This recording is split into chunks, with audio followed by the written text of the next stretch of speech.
leagues in the Spanish league. Literally at dinner, he's playing bullet chess on his phone. He's team meetings, playing bullet chess on his phone. 2 minutes before a classical game, playing bullet chess on his phone. That's why he's so quick. If you can do that on a touch screen, like a mouse, you can be really precise. Doing that on touch screen is insane. His speed is absolutely nuts. There's a reason he's called the Flash. The Flash. I'm learning that for the first time. And will it be a flash in the pan? Will it be a win for Nihal Sarin this match? First, he moves his queen off some vulnerable squares. The white knight leaps forward. Magnus is trying his best to create threats, create some action going, but that can be guarded by the black bishop, the weak e6 pawn. Still looking very healthy for Nihal. It feels like he's playing from a position of strength.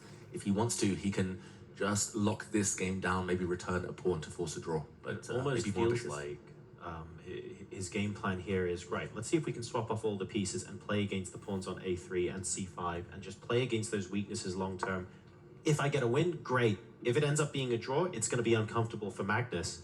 It certainly feels like Nihal here in game number 1, at least for now, has the upper hand. But he has the upper hand on the board, and he's back to 2 minutes down on the clock.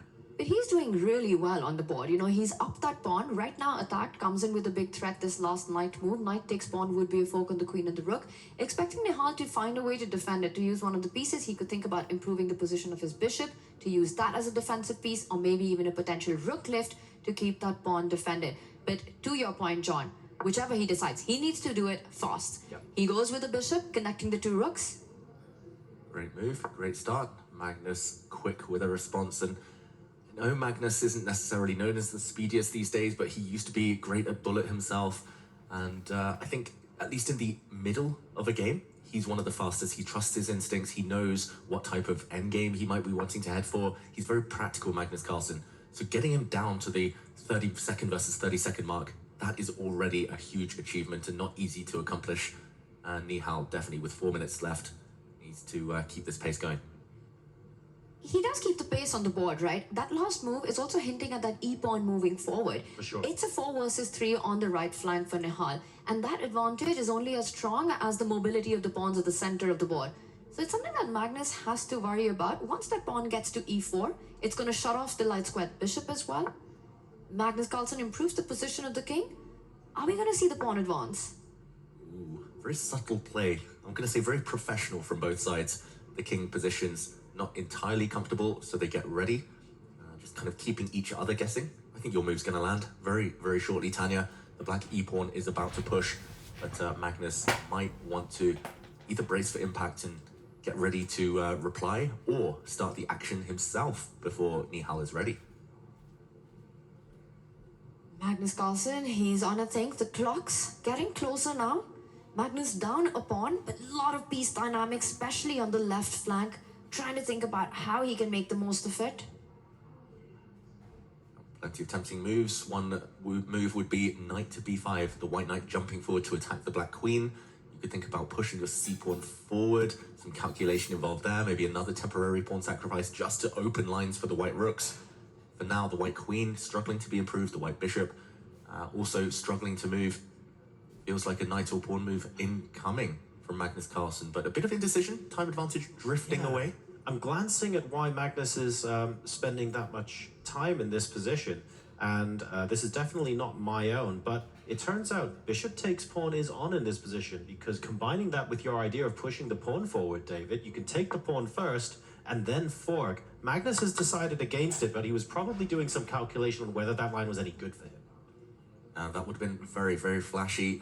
We could have seen a bishop takes pawn move followed by white pushing forward with c6. And instead, there was a little trade in the position.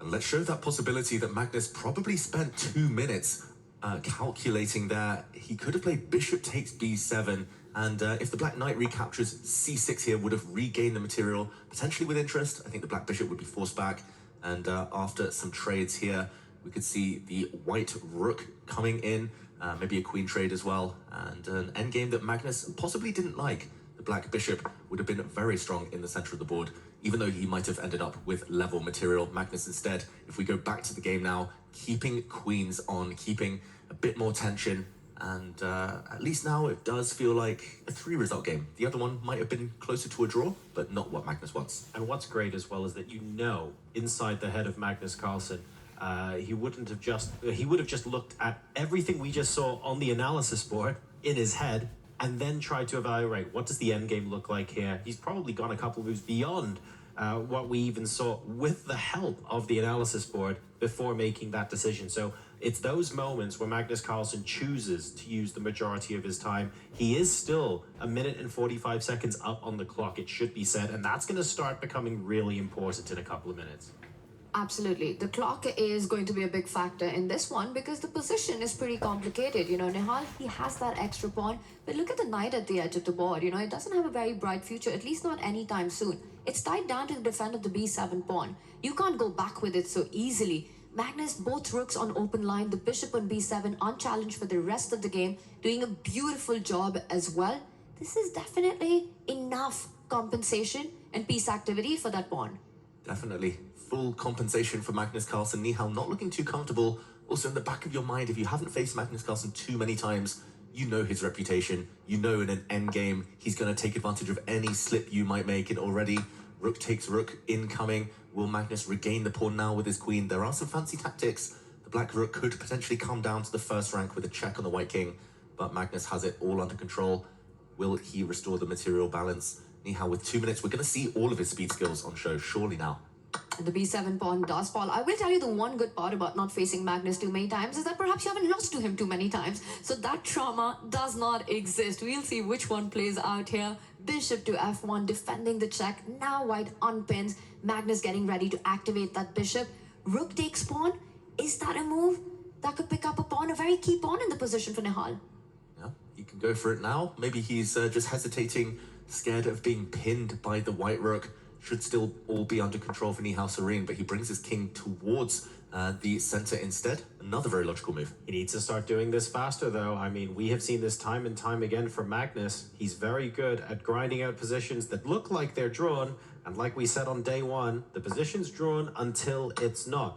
And that's all well and good if you haven't played Magnus that much before, but when he's also got over double your time, you just need to get a move on. And Nihal Sarin, he might be a speed demon, but we need to really, really move. Big threat on the board. The black knight was about to be pinned by the white rook, so it leaps away instead. Magnus now can go munching. He can grab the black a7 pawn, restore the material balance. Currently Nihal a pawn up, but instead flicks in a check first. And now asking Nihal, big question. Do you step towards the center with the black king? Looks like you might get mated if you do so, but instead he goes back to the wing, back to the flank, and Magnus now, some quick moves, applying some pressure. That white a-pawn, so dangerous potentially. And that is the hardest pawn for a knight to counter. It's the one on the flank lines, A or H. That a4 passer gives Magnus a strong edge to play for in the position. Nihal trying to set up his own counterplay, but with the black king cut off on the side of the board, I'm wondering if this is got all the ingredients for a making of another Magnus Carlsen classic. And watch out, there's a checkmate in 2 threatened by Magnus Carlsen. The white bishop was threatening to come back, force the black king to the back rank, with the white rook delivering the killer blow. This last move given a question mark, but fully understandable by Nihal Sarin, giving the black king some breathing space. And right now he's down a pawn, but the black rook, black knight also eyeing up a pawn of their own. But this is where Magnus has the opportunity to turn a screw. He smells the opportunity, actually makes the wrong move in this scenario, but crucially, it's 3.5 minutes, plays 1 minute. There will more likely than not be additional chances for Magnus here, even if this one is a missed one.